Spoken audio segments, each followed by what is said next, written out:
பரவாயில்ல.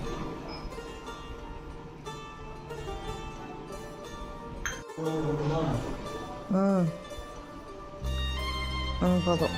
பிஸ்கெட்லாம் இல்லையா? எடுத்துகிட்டு போயிட்டீங்களா?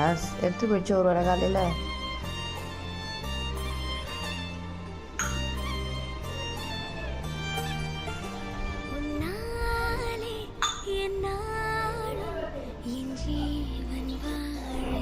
ஒரு கிளாஸ் கொடுங்க. ஒன்று அங்கே வச்சுருங்க.